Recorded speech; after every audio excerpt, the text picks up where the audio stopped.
என்னெல்லாம் நடந்தது இங்கே. லக்ஷ்மணன் என்ன பாடுபடுத்தினான், எப்படி கத்தினார். செத்து போனான்னா கழுகு கூட உன்னை கொத்தாதுங்கிற அளவுக்கு தான் மிருதானப்பி கிரவ்யாதா.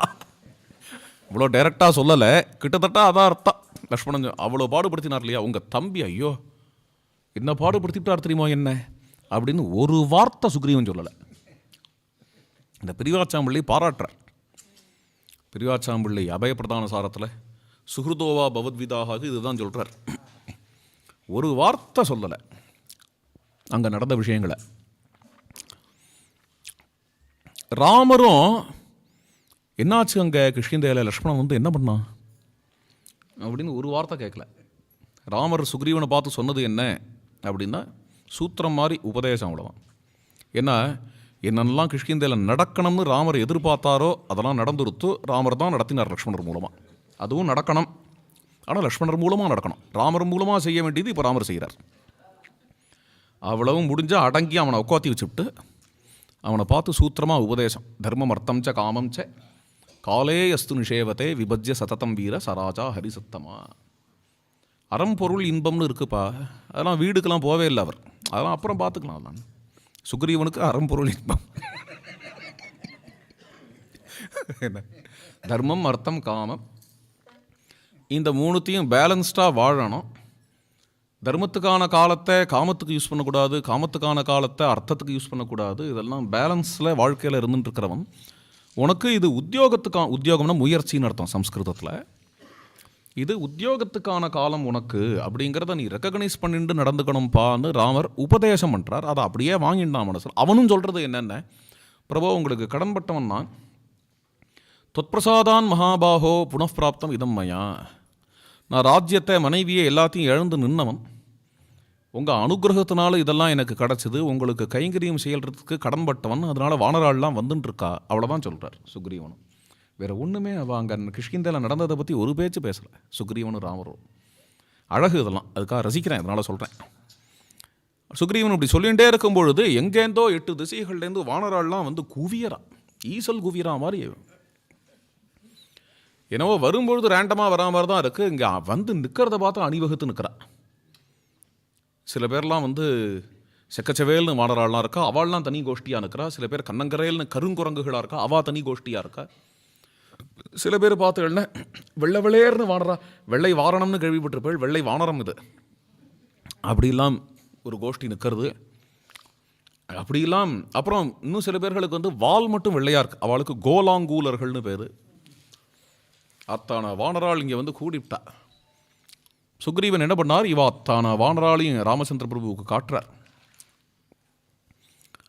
பிரச்சாயத்ருமர்ஷ்யமூக சிகரே பார்ஸ்வஸ்திதே நைக சஹாயா சுக்ரீவேண நிவேத்யமானே ஜனனே ஸ்தானே பிரபாவே ஆஹ்வயம்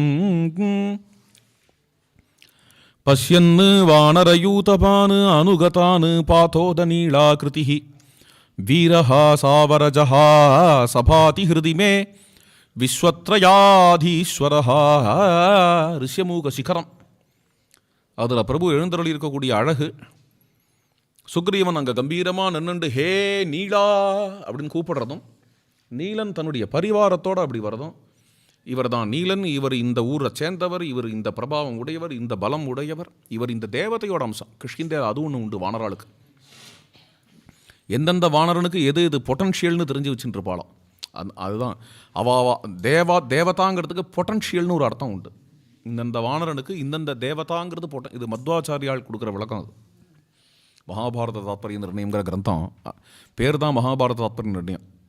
உள்ள வந்து 2 இதிகாசங்களையும் டீல் பண்ணியிருக்கார். இது ரொம்ப ஆச்சரியமான தத்துவார்த்தம். இது இந்த தேவதையோட அம்சம் இவன் என்ன அர்த்தம்னா அது அவனுடைய பொட்டன்ஷியல் அப்படின்னு அர்த்தம். அக்னிபுத்திரன் நீலன் அப்படின்னா அக்னியோட பொட்டன்ஷியல் உடையவன் அவன். அப்படிங்கிற ரீதியில் இவர் வந்து அக்னிபுத்திரன், இவர் வந்து வாயுபுத்திரன். ஹே நீலா அப்படின்னு கூப்பிட்டு நீலனை அறிமுகப்படுத்தி போகலாம். நீலன் வந்து உடனே ராமரை அந்த கோஷ்டியோட நமஸ்காரம் பண்ணிட்டு கிளம்புவார். ஹே நளா, நலன் வருவான் கோஷ்டியோட. இவர் விஸ்வகர்மாவனுடைய அம்சம், இவர் இப்பேற்பட்ட பிரபாவம் உடையவர், அப்பேற்பட்ட ஒரு பலம் உடையவர், இந்த காட்டில் பிறந்தவர், நீ கிளம்பலாம். உடனே நலன் தன்னுடைய கோஷ்டியோட நமஸ்காரம் பண்ணிட்டு போவார். ஹே மைந்தா, ஹே துவிதா, இவர்கள் அஸ்வினி குமாராளுடைய அம்சமுடையவர்கள், அமிர்த பிராசிகள், இப்பேற்பட்ட பிரபாவம் உடையவா, நீ கிளம்பலாம். ஹே ஜாம்பவன்னு, ஜாம்பவான் வரார், கரடிப்பட்டையோட வரார். அப்படி வந்தால் அவா எல்லாருமா நமஸ்காரம் பண்ணுறா. இவர் வந்து பிரம்மபுத்திரர், எப்பேற்பட்ட பிரபாவம் உடையவர் எல்லாத்தையும் சொல்லி அவரானு. ஹே ஹனுமன்னு, ஹே கஜா, ஹே கவாட்சா, ஹே கந்தமாதனா, ஹே கவயா அப்படின்னு ஒரு வானர கோஷ்டி வருதும் அது நகரதும், அடுத்த வானர கோஷ்டி வருதும் ராமரை சேவிக்கிறதும் அது நகரதும், அது எல்லாத்தையும் பாறை மேலே உட்காந்துன்னு அந்த பிரபு வர வானரால் எல்லாரையும் கட்டாட்சிக்கிறார், எல்லாரையும் ஆழ்ந்து கட்டாட்சிக்கிறார். ஒரு முறை தெரிஞ்சுன்னு தானே இவன் நீலன்னா அது அப்புறம் மறதியே கிடையாது அவருக்கு. அது மாதிரி ஒவ்வொருத்தரையும் மனசில் வாங்கிக்கிறார், அவாவாலையும் ஹிருதயத்தில் எடுத்துக்கிறார். இப்படி அந்தந்த வானரால் எல்லாரும் நகர கடைசியாக சுக்ரீவன் வந்து ராமர் இடத்துல நமஸ்காரம் பண்ணி சொன்னார், தொத் சைன்யம் தொத்வசேயு, இது எல்லாம் உங்கள் சைன்யம், ராமார்ப்பணம் அஸ்து, கிஷ்கிந்தையே ராமார்ப்பணம், வானரால் எல்லாரும் ராமார்ப்பணம். ராமர் உடனே சொன்னார் சுக்ரீவனை பார்த்து, இத்தனை வானராலும் சேர்ந்து இந்த ராமன் உள்பட எல்லாம் சுக்ரீவார்ப்பணம், எல்லாரும் சுக்ரீவ வசகால் நாங்கள்லாம், நீ பார்த்து எல்லாரையும் ஆக்யா பண்ணுப்பா அப்படின்னு சுக்ரீவனுக்கு ஒரு உற்சாகத்தை கொடுத்தார். நீ பார்த்து சொல்லு, அவளுக்கு என்ன சொல்லணுமோ சொல்லு, நான் ஐடியா மட்டும் கொடுக்குறேன். அதாவது இப்போ யுத்தத்துக்கு கிளம்பல, நம்ம 4 திசைகள்லையும் வானராள்லாம் போய் சீத்தையை தேடட்டும். முதல்ல சீத்தை எங்கே இருக்காங்கிறத ஊர்ஜிதப்படுத்திப்போம். ஜட்டாயு ராவணா அபகரிச்சுட்டு போனான்லாம் சொன்னார், இருக்கட்டும், இருந்தாலும் நிரூபிக்கணும். சீத்தை இங்கே தான் இருக்கான்னு ஊர்ஜிதமாக தெரியணும். எப்போ ராவணன் அபகரிச்சுட்டு போனான்னு சொன்னாலோ அப்போது லங்கையில் தான் இருக்கும், தெற்கு திசையில் தான் இருப்பா சீத்தை அப்படின்னு தென் திசைக்கு மட்டும் அனுப்பிச்சால் போராது. ஒரு திருடன் எடுத்துகிட்டு போனான் ஒரு சாமானை அப்படின்னா அவன் வீட்டில் தான் கொண்டு போய் வைப்பாங்கிறது கிடையாது, எங்கே வேணால் வைக்கலாம். அவனுக்கு கான்டாக்ட் ஜாஸ்தி. அதனால் உலகம் முழுக்க தேடி சீத்தையை நேருக்கு நேர் பார்த்துட்டு தான் இன்னார் அபகரிச்சுட்டு போனால் எல்லாத்தையும் நிர்ணயம் பண்ண முடியும். எவிடன்ஸும் வெறும் அசம்ஷனில் அல்லது பிரத்யக்ஷ பிரமாணம் வேணும், அனுமான பிரமாணம் போகிற, அதுக்காக தான் இந்த தேடுதலே. அதனாலேயே 4 திசைகள்லையும் வானராலை பிரித்து அனுப்புறதும், அதில் ராவணன் தென் திசையில் இருக்கான்னு தெரியறதுனால அந்த திசைக்கு மட்டும் பிரதான வானர வீரர்கள் அனுப்புறது அப்படிங்கிற கணக்கு. பூர்வ திசையில் போன வானர வீரர்களை பார்த்து சுக்ரீவன் பேச ஆரம்பித்தார். உங்கள் எல்லாருக்கும் தலை மேலே இருக்கக்கூடியவர், அதாவது தலைமை, அவருக்கு வினதன்னு பேர். வினதனை தலைவனாக கொண்டு நீங்கள் கிழக்கு திசை வழியாக போங்கள். போனால் இந்த பெரிய தண்டகாரண்யத்தை தாண்டி அந்த பக்கமாக நீங்கள் போனேன்னு அங்கே பிரதானமான தேசங்கள்லாம் வரும். காசி வரும், கோசலம் வரும், அதுக்கப்புறம் பார்த்தேன்னா அங்கே வங்க தேசங்கள்லாம் வரும். இது எல்லாத்தையும் தாண்டி கிழக்கு சமுத்திரம் வரும். கிழக்கு சமுத்திரத்தையும் நீங்கள் தாண்டி போனேள் அப்படின்னா சஹஸ்ர தீபம் வரும், 1000 தீவுகள் தெரியும். அதனுடைய தலைநகரமாக யவம் சுபர்ணரூபியகம் என்கின்ற பிரதான தீவுகள் இருக்கும். யவன் தான் இப்போ ஜாவா சுபர்ணரேகா அதெல்லாம் சொல்கிறா இல்லையா, இதெல்லாம் இந்தோனேஷியா தீவுகள், அதெல்லாம் சொல்கிறாருங்க. அதையும் தாண்டி போனால் மந்தர பர்வதம் வரும். ஆச்சரியமாக இருக்கும் அந்த மந்தர பர்வதம். பயங்கரமான ராட்சசாலாம் அங்கே இருக்கா. அவர்கள்லாம் சூரியோதயம் ஆகும்பொழுது அப்படியே எல்லாரும் சமுத்திரத்துக்குள்ளே விழுந்துடுவா. நிகதா பிரம்ம தேஜோபிகி, ராத்திரி வேளையில் மறுபடியும் வெளியில் கிளம்பி அட்டகாசம் பண்ணுவா. அது மாதிரியாக இருக்கக்கூடிய அரக்கர்கள். அது முடிஞ்சு க்ஷீரோதம் யாந்து சாகரம், க்ஷீரோதம்ங்கிற சமுத்திரம் வரும். அங்கே ஔர்வாக்னி இருக்குது, படவாக்னின்னு சொல்லுவா. ஆகாச மார்க்கமாக யார் போனாலும் இழுத்துரும் அது, இந்த படவாக்னி. அந்த அக்னிக்கு படவாக்னி பேர். அதனால தான் யாராவது ரொம்ப விஷமம் பண்ணால் அவளை என்ன சொல்லுவா, படவா அப்படின்பா. இதுதான் இந்த படவா தான் அது, ஔர்வ தேஜஸ். அது மாதிரியான இடங்கள்லாம் ஜாக்கிரதையாக போய் சீதாதேவியை தேடிவிட்டு பூர்வ திக்கில் இருக்கக்கூடிய ஆச்சரியமான மிகப்பெரிய பர்வதம்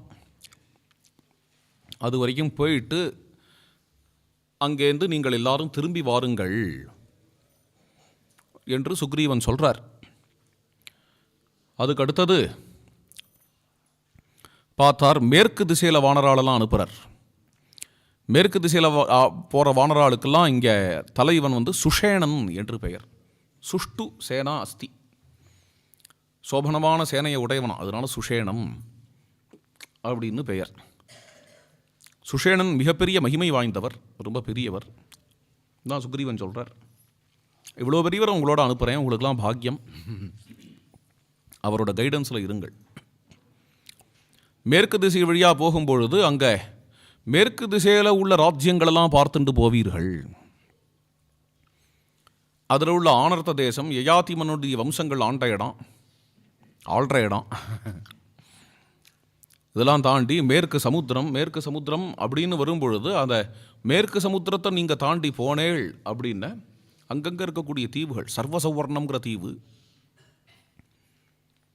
ஜெகஜோதியாக ஜொலிக்கும் அந்த தீவு, பேரை பார்த்தாலே தெரிகிறது, சர்வசௌவர்ணம், பிராக்ஜோதிஷம்ங்கிற நகரம், இது எல்லாத்தையும் நீங்கள் கடந்து போனேள் அப்படின்னா மேரு பர்வதம் வரும். வித்தியாசமாக இருக்குது. மீதி எல்லா சாஸ்திரங்கள்லேயும் மேரு பர்வதங்கிறது வட திசையில் வரக்கூடிய பர்வதம். ராமாயணத்தில் என்னவோ மேற்கு திசையில் மேரு பர்வதம்னு சொல்கிறார். அதை சொல்லும் பொழுதுமே மேருகு உத்தர பர்வதகாங்கிறார். மேற்கு திசையில் உத்தர பர்வதமான மேரு இருக்குது அப்படிங்கும்பொழுதே வட திசையில் உள்ள மேருவோட எக்ஸ்டென்ஷன் வியாக்கியானம் அது. உத்தர பர்வதகாங்கிறதுனால அதை காட்டுறார். வட திசையில் வர மேருவோட எக்ஸ்டென்ஷன் இது. அந்த இடத்துல ரிஷிகள்லாம் விசேஷமாக சந்தியாவந்தனம் பண்ணுவா. அவளுடைய சந்தியா அனுஷ்டானத்தை ஏத்துண்டு சூரிய பகவான் சாயங்கால வேளையில் அஸ்தமிப்பார். அந்த அஸ்தமிக்கக்கூடிய இடம் வரும். இதெல்லாம் மேற்கு திசையில் இருக்கக்கூடிய விஷயங்கள். அடுத்தது இப்படி திரும்பினான்னா ஒரு பெரிய சேனை நிற்கிறது. இந்த சேனைக்கு தலைவனாக சதவலிங்கிற வானரனை போட்டு நீங்கள்லாம் வடக்கு திசை வழியாக போங்கள். வடக்கே இருக்கிறது மிகப்பெரிய மலை ஹிமாலயம், பெருங்கல் அப்படின்னு பேர் இருக்கு சங்க இலக்கியத்தில். அப்பேற்பட்ட ஹிமாலயம், பிரதானமான இடங்கள் எல்லாம், பிரதானமான நதிகள் எல்லாமே ஹிமாலயத்துலேருந்து வருது தான். ஹிமாலயம் இல்லைன்னா பாதி இந்தியா இல்லை, பாதி சைனா இல்லை, நேபாள் பூட்டான்லாம் இல்லவே இல்லை, மொத்தத்துக்கு இல்லை. ஹிமாலயங்கிற மலைக்குள்ளே எனக்கு தெரிஞ்ச ஒரு 7 ஸ்டேட்ஸ், இந்தியாவோட ஸ்டேட்ஸ் இருக்குது மலையில். ஒரு 7 ஸ்டேட்ஸ் சைனாலேருந்து இருக்குது. அப்புறம் ஒரு 3 கண்ட்ரி இருக்குது எங்கள் ஹிமாலயங்கிற மலையிலேயே. இது என்ன மலையோ தெரியல எனக்கு. இது மாதிரி இன்னொரு மலையை நான் கேள்விப்பட்டதில்லை. எங்கேயா அண்டார்டிகாவில் இருக்கலாம், எனக்கு தெரியாது. இது ஒரு பிரம்மாண்டம். அது ஹிமாலயமே ஒரு தனி உலகம். காஷ்மீர் ஹிமாலயத்தில் தான் இருக்குது. அது நேரம் ஆகிடும் சொல்ல ஆரம்பிச்சேன்னா. கங்கா, யமுனா, சிந்து, சரஸ்வதி, சரையு எல்லாமே ஹிமாலயத்துலேயும் வருது தான். பிரம்மபுத்திராவே ஹிமாலயத்துலேருந்து வருது தான். இதனுடைய ட்ரிபியூட்டரிலாம் ஹிமாலயத்துலேருந்து வருது தான். ஹிமாலயத்துக்கு உள்ளே இருக்கக்கூடிய நீங்கள் தேசங்கள், இந்த பக்கம் கிஷ்கிந்தேலேருந்து ஹிமாலயம் வரைக்கும் உள்ள தேசங்கள்னு பார்த்தீங்கன்னா பிரதானமாக குரு பூமி வருது, குரு தேசம் வருது, பாஞ்சால தேசம் வருது. இதை தாண்டி நீங்கள் ஹிமாலயத்துக்கு போனேன்னா, ஹிமாலயத்தையும் தாண்டினேள் அப்படின்னா மேலே போயின்னு இருக்கு உத்தரகுரு வருது. உத்தரகுருங்கிறது கிட்டத்தட்ட ரஷ்யா. அதுக்கு நடுவில் சீனான்னு பரமசீனான்னு சைனா வருது. சைனான்னு இங்கிலீஷ் பேர், அது பழைய காலத்து பேர், ராமாயணத்தில் ரெக்கார்டாக இருக்குது. சீனா அப்படிங்கிறது தான் ஒரிஜினலாக அவளுக்கு வச்சுட்ட பேர். இது சீன தேசம் அப்படிங்கிறது. சீன தேசத்தை தாண்டி போன இடம் உத்தரகுருங்கிறது சொர்க்கபூமி, சுகபோகத்தினுடைய எல்லை உத்தரகுரு அப்படிங்கிறது. எது வேணும்னாலும் உத்தரகுருவில் கிடைக்குமா. மனுஷியா இல்லாமல் ரொம்ப இஷ்டத்துக்கு இருப்பாளாம் உத்தரகுருவில், சொச்சந்தமாக இருப்பாளாம். அப்பேற்பட்ட அந்த இடங்கள்லாம் தாண்டி போன இடம் மேரு பர்வதம் பிரகாசிக்கிறது. இதுதான் வடதிசை. வடதிசையில் உள்ள சமுத்திரம் வருது, வடக்கு திசை சமுத்திரம். இது கடைசியாக மேருவில் போய் முடிஞ்சிடுறது. ஆர்டிக்குன்னு இன்றைக்கி சொல்லுவான்னு நினைக்கிறேன். அதுக்கு இதுதான் வடதிசை. இதில் போய் சீதாதேவியை தேடின்னு வாருங்கள். எல்லோரும் 1 மாதத்தில் திரும்புங்க. போகிறவாள்லாம் ட்ராவலுக்கு இங்கே 1 மாதம்தான் டைம், அதுக்கு மேலே கிடையாது. 1 மாதத்தில் சீத்தை எங்கேன்னு கண்டுபிடிச்சுட்டு வரணும். தெற்கு திசை போகிற வானராளுக்கு தான் பிரதானமான தலைவர்களை கொடுக்குறார் சுக்ரீவன். அங்கதன், ஹனுமான், ஜாம்பவான் முதலியவர்களெல்லாம் கொடுக்குறார். இவா எல்லாருமா சேர்ந்து தென் திசை வழியாக போகிறா. அவளுக்கு இன்ஸ்ட்ரக்ஷன் கொடுக்குறார். இந்த வழியாக போயிட்டே இருந்தால்னா ஒரு பெரிய பாலைவனம் வரும், ரிட்சபிலம் என்று பெயர். இதை தவிர அப்புறம் தேசம் பிரதேசங்கள்லாம் வரும். அதெல்லாம் பார்த்தேன்னா சோழ தேசம், பாண்டிய தேசம், கேரள தேசம், இந்த தேசங்கள்லாம் வரும். பாண்டிய தேசத்தில் கபாட்டபுரம் இருக்கும். முக்தா கவாட்டம் பாண்டியானம் கதா திரட்சித வானராக. ராமாயண காலத்தில் மதுரை கிடையாது, அப்போ இருந்த தலைநகர். அதை சொல்கிறார். அங்கே வந்து முத்துக்களால் ஆன கதவுகள் இருக்கும். முத்து நிறைய செழிக்கிற இடம் பாண்டிய தேசம் என்கிறது. அப்பேற்பட்ட அந்த பாண்டிய தேசம் வழியாக போகணும். மகாநதிகள்லாம் ஓடும். ததோத்ரட்சத காவேரியும் விகிருதாம் அப்சரோகணைஹி. காவேரிங்கிற புண்ணிய நதி சோழ தேசத்தில், அதையும் தாண்டி போனால் தாமிரபரணி. தாமிரபரணியும் கிராகஜுஷ்டாம், ரொம்ப ஆழமான நதி தாமிரபரணி.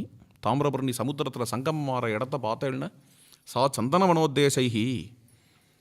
சந்தன மரங்கள் பெருசாக வளர்ந்து தாமிரபரணியை 2 சைடும் மறைஞ்சு வளர்ச்சிருக்கும். தாமிரபரணி தெரிய மாட்டா. ஏன் தெரிய மாட்டா அப்படின்னா அது வேற. அது வந்து திரைய போட்டுண்டு 2 பேரும் கொஞ்சிக்கிறா. யார்? சமுத்திரமும் தாமிரபரணியும். ராமாயணத்தில் இருக்கிறத சொல்கிறேன். அது மாதிரி அவள் 2 பேரும் சதிபதிகள் ஏகாந்தமாக விளையாடுறா. அதை மறைக்கிறதுக்கு தரையாக இந்த சந்தன மரங்கள்லாம் நிற்கும். இந்த தாமிரபரணியினுடைய உற்பத்தி ஸ்தானத்தில் அகஸ்திய மகர்ஷியை தரிசனம் பண்ணுங்கோ. ராமாயணத்துலேயே அங்கங்கே அகஸ்தியர் வருவார். எல்லா அகஸ்தியரும் ஒன்றா வெவ்வேறையான்னு எனக்கு தெரியாது. நான் அதெல்லாம் யோஜனை பண்ணி பார்த்தேன். தண்டகாரண்யத்தில் அகஸ்தியருங்கிற, தாமிரபரணியில் அகஸ்தியர். அப்புறம் திடீர்னு யுத்த காண்டத்தில் ஒரு அகஸ்தியர் ஆதித்ய ஹிருதயம் உபதேசம் பண்ணுறார். ராமச்சந்திர பிரபு அயோத்தியில் யாத்ரா தானம் பண்ணும்போது யாருக்கெல்லாமோ தானம் பண்ண திடீர்னு அங்கே ஒரு அகஸ்தியர் வந்து நிற்கிறார். அயோத்தியிலையும் அகஸ்தியர் ஒரு பிராமணர் இருந்திருக்கார். 4 அகஸ்தியர் ராமாயணத்துலேயே. நிச்சயமாக அந்த அயோத்தியில் இருந்த அகஸ்தியரும் அவளும் ஒன்றும் கிடையாது, அது தெரிகிறது. மற்ற 3 பேரும் ஒன்றா இல்லையா? சித்த புருஷராக இருக்கிறதுனால அங்கே தண்டகாரணத்துலேயும் இருந்து தாமிரபரணிலையும் இருந்து லங்கைக்கும் வந்து எல்லாத்தையும் ஒரே அகஸ்தியர் தான் பண்ணாரா, இல்லாட்ட 3 பேரும் வெவ்வேறையா? அதெல்லாம் நம்ம விஷயம் இல்லை இப்போ. ஆக அகஸ்தியர்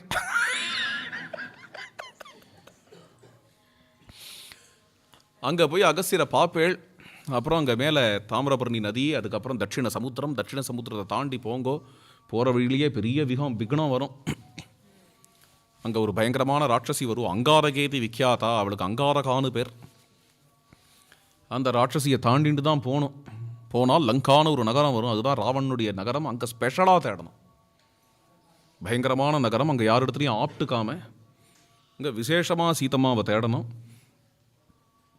அதையும் தாண்டி போனேன்னா சேவத்தே எம் திவாகரஹா ஒரு பெரிய மலை வருது.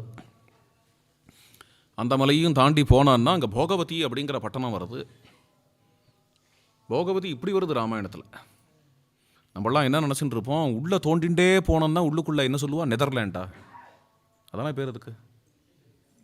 உள்ளுக்குள்ளே பாதாளம் என்ன, அங்கே தான் இந்த நாகலோகம்ங்கிறது இருக்குது அங்கே அப்படின்னு. இல்லை போகவதி அப்படிலாம் நினைப்போம். அப்படி தான் நினைக்கிறோம். அது குளோபில் வந்து இப்படி போனால் இங்கே வரதா சொல்கிறார். போகவதியை ஸ்ரீலங்கா வருதுன்னா இந்தியா கீழே ஸ்ரீலங்கா இருக்கும், அதையும் தாண்டி கீழே போனால் தான் போகவதி. இன்றைக்கி இல்லை, இன்றைக்கி ஸ்ரீலங்காவோட டெட் எண்டு. ஸ்ரீலங்கா தான் டெட் எண்டு. அதை தாண்டியும் பெரிய லேண்டு ஒரு காலத்தில் இருந்ததாக சொல்கிறா, விஞ்ஞானிகள்லாம் சொல்கிறா. வால்மீகி அதை போகவதிங்கிறார். அதோட முடிஞ்சு போயிடுத்து. அபாஸ்கரம் அமரியாதம் நஜானீமஸ் தத்தப்பரம். அதை தாண்டி எனக்கு தெரியாத இடங்கள் அப்படின்ட்டார் சுக்ரீவன். அதையும் சொல்கிறார், அதை தாண்டி எனக்கு தெரியாத இடங்கள் அப்படின்னு. இதெல்லாம் தான் இங்கே வந்து சுக்ரீவன் வானராளுக்கு எப்படி இப்படி போகணும் அப்படின்னு சொன்னது. இது எல்லாத்தையும் சொல்ல அப்பொழுது ஆஞ்சநேய சுவாமியை அழைச்சிட்டு வந்து சுக்ரீவ மகாராஜர் ராமரை வந்து விழுந்து சேவிச்சு, நான் என்னென்னலாம் சொல்லணுமோ சொல்லிட்டேன், யார் யாரை எப்படி இப்படி அனுப்புகிறோமோ அனுப்புகிறேன், எல்லாரும் உற்சாகமாக கிளம்பிட்டு இருக்கா. ஆனால் எனக்கு இந்த ஹனுமார் இடத்துல பரிபூர்ண நம்பிக்கை இருக்குது. தெற்கு திசையில் தான் சீதாதேவி இருப்பாளாகில் அந்த சீதாதேவியை பார்க்க போகிறது ஹனுமான் தான். அதனால் ஹனுமானிடத்தில் ஏதாவது விசேஷத்துக்காக சொல்லி அனுப்பணும்னு அனுப்புங்கள்னு கேட்குறார் சுக்ரீவன். இப்படி கேட்ட உடனே ராமச்சந்திர பிரபு ஹனுமானிடத்தில் கணையாழியை கொடுக்குறார். ஸோ நாமாங்கோபசோபிதமான முத்ரிகா, அந்த அங்குலியக்கம், அந்த அங்குலியக்கத்தை ஹனுமார் இடத்துல கொடுத்து இதை தேவியின் இடத்துல கொடுப்பா. அதிபல பலமாஸ்ரிதா தவாஹம் ஹரி விக்ரம விக்ரமைரனல்பைஹி பவனசுத யதாதிகம்யதே சா ஜனகசுதா ஹனுமன் ததா குருஷ்வே என்று ஹனுமார மங்களாசாசனம் பண்ணி ஸ்ரீ ராமச்சந்திர பிரபு அனுப்புகிறார்.